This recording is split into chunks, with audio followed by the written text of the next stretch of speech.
I came to this country in 2010, around October time. My country is Iraq. When I left my country, it was a disaster.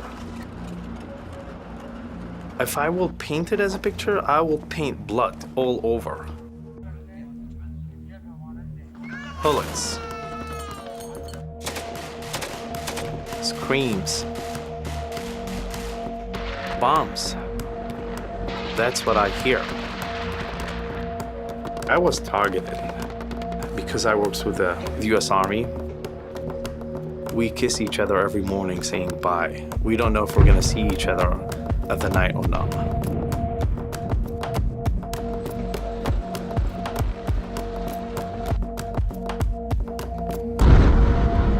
It's a civil war. It's really, really bad. And I took my wife and my kiddo, and we went to Boise.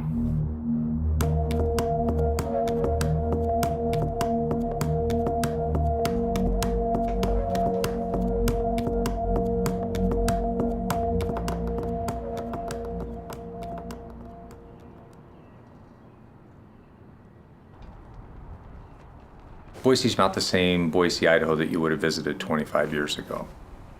You're starting to become more of a mixing pot where we've always been just so much of a homogeneous white community. Boise's a top 10 per capita refugee resettlement site and has been for the last 11 years. I just am always impressed with the courage of somebody going through what they've gone through in the refugee camps and then come to a country where they've never been, don't understand the culture, don't speak the language, just with the hope of making a new life. My name is Memory Patricia Ntanga. My name is Emma Lovell. Reem Talib. My name is Arba. My name is Daniel Miko Mikien. I'm originally from Democratic Republic of Congo. Iraq, Baghdad. I am from El Salvador. I'm originally from Sudan. I am from Syria. I came Boise 5 months ago. I've been in Boise for about 10 years. 10 years. I've been in Boise for 7 months. My name is Regia, and I'm from America. Thank you, all people, America. And then I love you, all America. Thanks.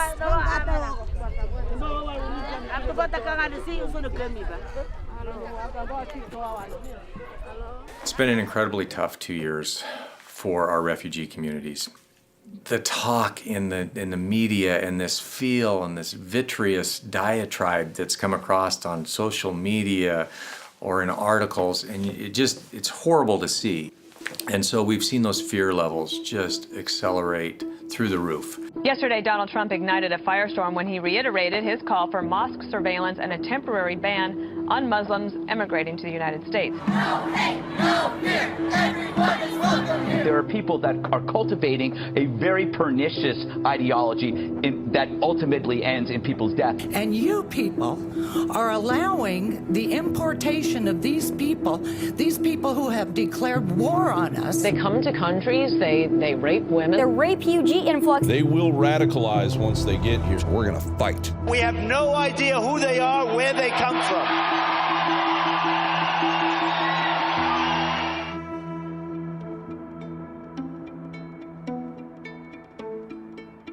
Politics is always going to be a part of law enforcement because we are the most visible face of any government. But I think the officer's job is very much to put the politics aside and figure out how can they serve the individual people that they're coming in contact with.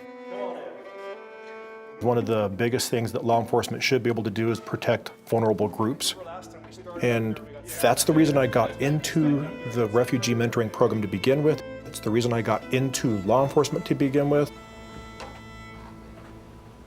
Why did you sign up today to take part in a program with the Boise Police Department working with different ethnicities and community members?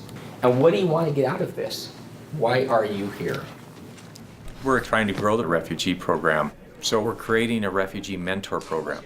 We can establish some good work together. Absolutely. There is a lack of understanding, but when we're able to sit down and do this type of thing, I think that understanding, people will know more. Yeah. Know more, and the knowledge is the key. So Exactly. We'll understand, we'll know more, build trust. I start seeing my community having some challenges with the law enforcement. I hope to get out of this mentor program, it's to make Boise Police Department aware of our community, how they live, how they think. And if you not respect their culture, you will not have respect back towards you. Free day on that. Yeah. And I had a question also. I thought I will be asking, Officer Dustin about on the right and wrong purposes. For safety thing, are we willing to wear vests? Just in case to, because I know we signed liability thing. Yeah. But it's a bullet, like, you know what I mean? Sure. And I've been on that kind of situation before. Yeah, I'll be honest with you. I mean, I feel totally comfortable saying you're not going to need one. Okay. But I totally understand where you're coming from, as far as from literally Military from where you come purposes, from, and military and everything else. You really wouldn't need one. Randy is such a great officer.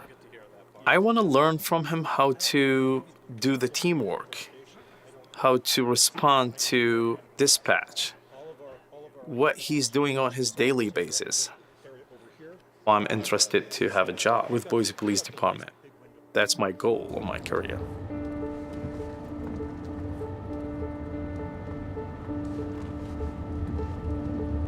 When the opportunity came to participate in this, I was all in. I'm near the end of my career, quite frankly. I don't stand to gain on a professional level. I stand to gain on a personal level through the sense of community where I come into Boise, I shop, I live here, my family's here, my kids are here. I want this community to be a successful community. Meeting Safe, it was really interesting just getting to know him and getting to know his background. Here's an individual that already helped out the U.S. from his homeland in Iraq. He was already helping us there. I think we can certainly help him out. I think we should help him out. Is that your brother in the picture? In Iraq, I did work with U.S. Army as an interpreter, and I got part of the culture, and I know how to deal with things. But even that was like a little bit challenging when we get here. The dream for me is to be a citizen of this country because we believe in this country. We believe in freedom. We believe in freedom of speech. 2, 3, 4, 5. I felt it's super safe for my kids to grow up here. This country giving great opportunities to the kids to be well educated and give them all kind of options in the future, what do you need to be? And I will be supporting for them to the last minute. I'm here with them. You have a responsibility to go back and share what we're like. But what do we need to do? What do police need to do on our end, as the government's end, as City Hall's end? What do we need to do to make your communities feel that they can trust us? Have you faced that kind of issues when you go to the refugee family, all of them jump on you and all of them talk at the same time and you can't have a break and you don't know which one you should listen to? That's normal. There is some miscommunication between the American community and the refugees community. We don't see you engage as we would love to. She can speak English very well. It was not easy for her. In the very first 2 months, they don't have a car, they don't have a place. But our people, they think like this. People of Idaho, if they see me in streets, they will be afraid or they will take an action. And somebody's gonna attack me, maybe. I don't like them. I will not show up again. What do we need to do for the other side to trust us and consider us safe people? That's a problem. The solution is that you have to change this mentality. How do we get them to better socially integrate? Look at cultures throughout time. You want to get people together, bring food, okay? Getting to listen to some of the stories from the participants, there's a lot more commonalities than there were differences. But I've learned that we need to do things different within our department and within the city of Boise. The education that we try to do with our refugees when they first get here is good, but as we've heard from them, we're missing a large piece of it. We want to make sure that what has happened out of this, we're going to be able to follow through with some of the recommendations from our refugee community, as well as from the officers. We want to take that information, make sure that it actually gets used. It doesn't just get written down on a sheet of paper and put in a file somewhere. Thank you all for coming, and we will see you in a few weeks.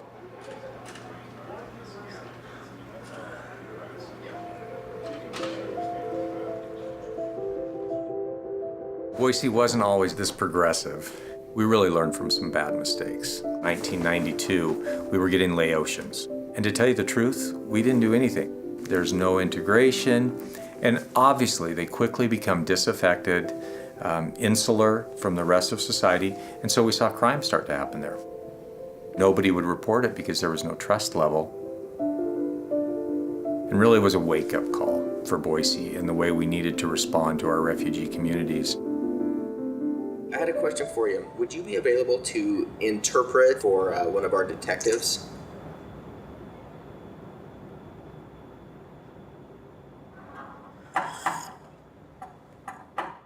I grew up in a small farming community in southeastern Idaho, and we had a strong sense of community. When someone got sick, you went and helped. When someone needed help on a ranch, you helped. There was not a lot of diversity. I didn't have the chance to meet a person of color until high school or really get to know and become friends with someone that was outside of my ethnicity.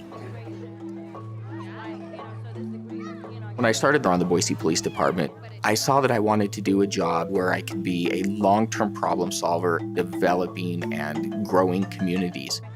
So I got a job working as the department's refugee liaison officer. Do you guys want to play soccer? Yeah. Yeah? In many countries throughout the world, the police are the ones that refugees are running from. We want them to see us as a resource and somebody that they can go to for safety. A lot of it is about building trust.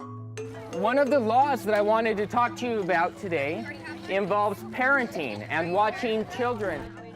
It's everything from teaching traffic laws and what you need to do to get a driver's license to hitting your wife in the United States is illegal, because in some countries that is legal. We get out there and we have the chance to show them that law enforcement is friendly, that we're peaceful, that we're there to help, This is my bag. that we are part of the community. It's over there? All right.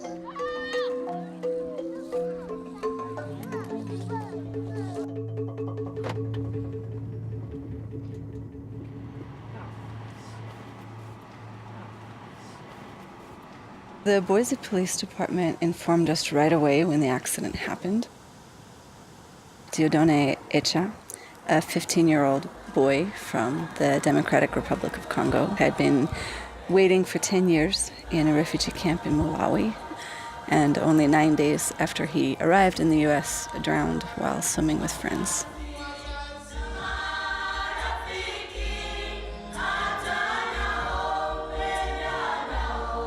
Some of us, we have American citizenship. But what I need to tell you today, as we see this body here, we don't have a citizenship in America, but our citizenship is in heaven. To get to somewhere, and to make it there, and then to lose your oldest child. It's hard to speak to that loss. It's hard to even imagine it.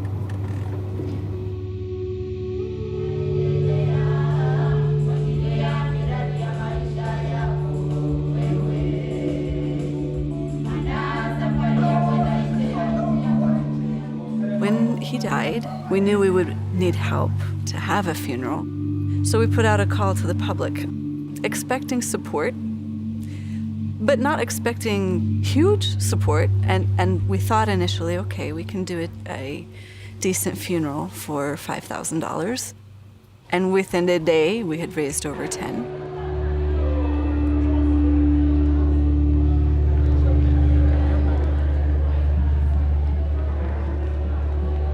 I feel like we put out a call and people really sincerely responded.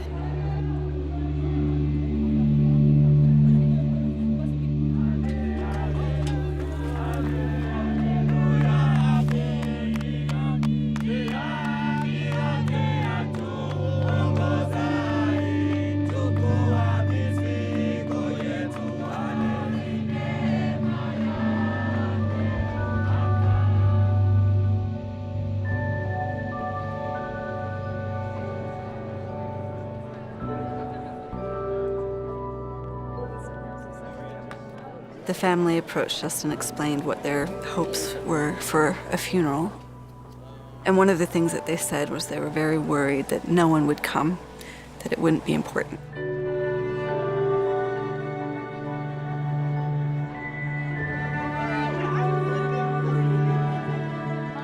It's been so many different communities pulling together to throw the event.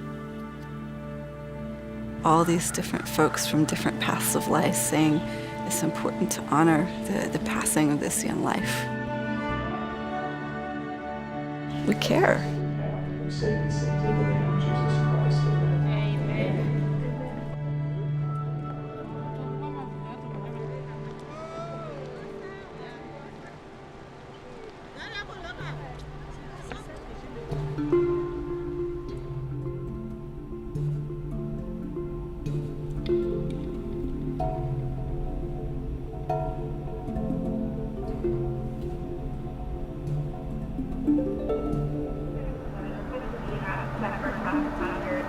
I've loved police work.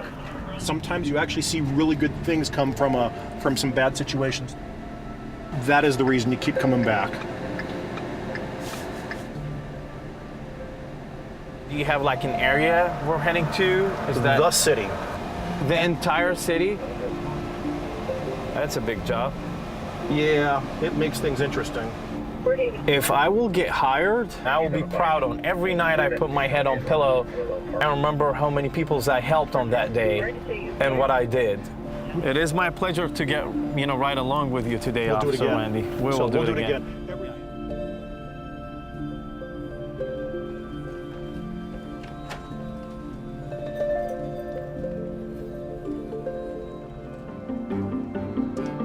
I love to help people. That's in my blood.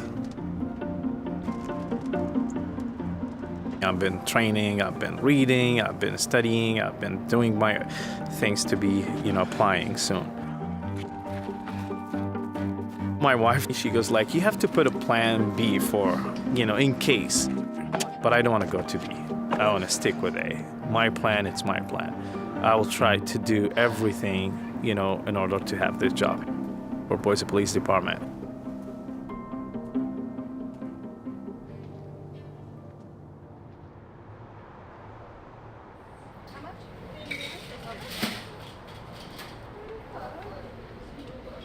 My name is SALAM BUNYAN. I'm from Iraq, Baghdad. I'm coming in Boise 2008. Last week when I'm coming in, open my business, normal day, I find many police officers, many people outside. I was here at work and got a call from one of our detectives who had been called out to a hate crime scene. A man took sidewalk chalk and drew a swastika. We're not real sure what he was getting at, but it had something to do with refugees are served here. When the owner of the restaurant arrived at work that morning, that was there to greet him. First time, I'm feeling sad and not safe. Boise is certainly not immune to an antagonistic group of people who feel that there should not be any refugees coming into our community or our country.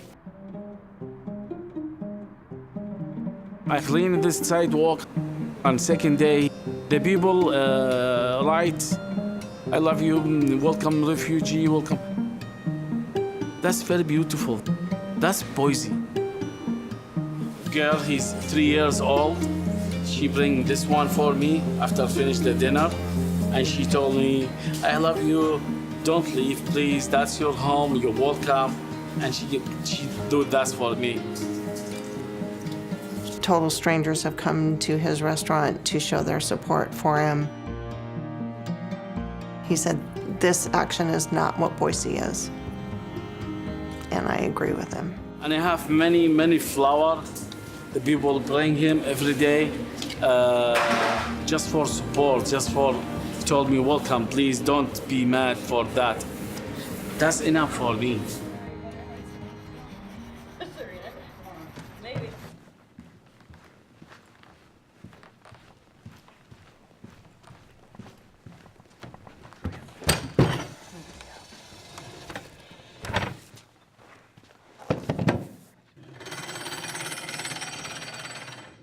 Thank you, everybody, for participating in this.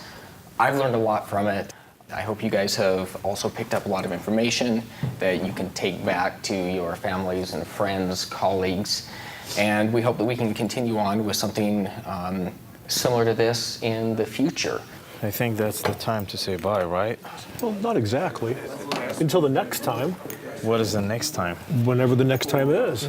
Officer Dustin, can I talk to you for a bit, please, before I'm heading out? Yeah. Do you remember when I talked to the chief and talked to you about, getting the hiring process here? Yes. But I got surprised today when I looked at the website and it says we're almost like, there is no hiring process for being a police officer. We had not enough retirements, and we had more people make it through our program. Okay. So we don't have any positions to fill right now. All right, great deal. Thank you for your help. Thank you, Safe. Yeah. That took me almost a full year to get hired on here. Yeah. Actually, I moved up in December and I got hired the following December. So, It will take time. it's a process. Mm-hmm. I got hired the following December and I still probably wasn't out in patrol for another good 6 months. So I would love to tell you that things work quickly. That would be a lie. They don't. We're with the government. It doesn't go quick. No. So Take it slow. Keep your head up over the whole thing and keep working Absolutely. hard towards it, okay? Yeah. The entire 2017, they have enough people to be hired in there. And that's what disappointed me, because I was planning to, be hired at the end of June, beginning of July. That's what I heard. Thank you Give me a again. text. We will ride along really soon here, okay? Sure. So. And it turns the other way.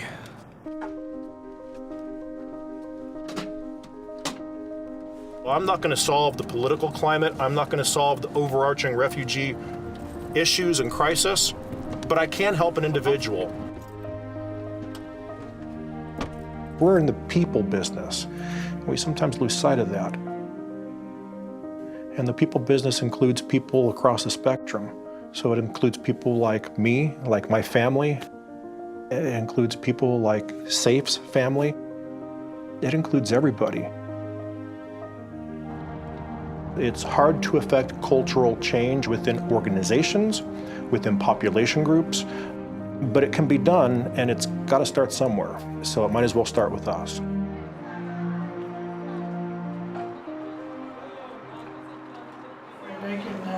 Good morning. So as far as today, after you take the oath, you become a U.S. citizen. We have 23 countries and 49 applicants. For Idaho, that's pretty diverse. When we got our ceremony for being a citizenship, I saw multiple nations around. Like literally a woman sitting right behind me from Iran, that country that we went fight with for 8 years, Iraq and Iran. That was an extremely happiness moment for me. Yeah, we don't ever want you to give up your culture, your traditions. That's what makes America great. All of them want to become a successful citizens in the future and having their culture shared with this culture. Rakshana Zamakan, Afghanistan. Saif al-Amaji, Iraq.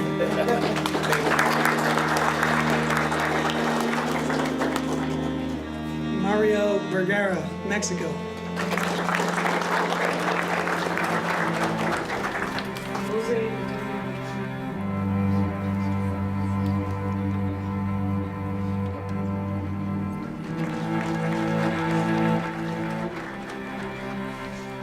And you can just repeat after me. I hereby declare. I hereby declare. On oath. That I absolutely and entirely. Renounce and abjure. All allegiance and fidelity. So help me God. All right, congratulations.